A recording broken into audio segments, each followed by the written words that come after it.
Face the future with Fusion Electronics. In this video, I will show you how to use your existing Eagle libraries in Fusion Electronics. You see a schematic open and I would like to add components. If I use the add command, I see a number of libraries available that come with Fusion Electronics. But I also would like to use my own libraries I have used before in Eagle. How can I do this? It's very simple.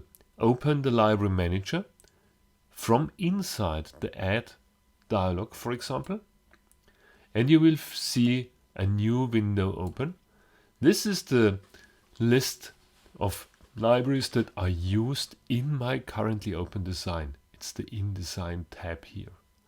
I see the in use tab, which shows me the libraries I'm currently working with, and I have the available tab.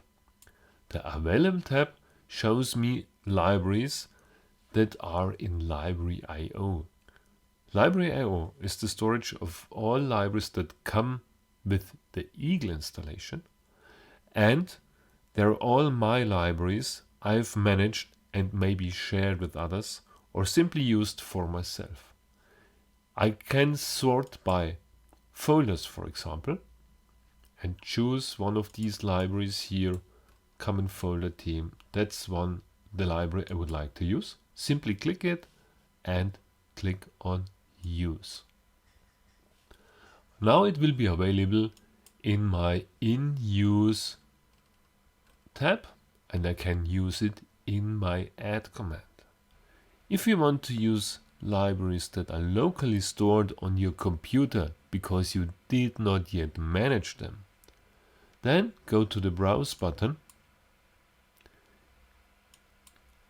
choose a folder on your computer, scroll down, select the library, and it will appear in the In Use tab of your library manager. Close this window and now we have it available and I can select components from Eagle libraries. No conversion, it's working directly in Fusion Electronics. Thank you for watching.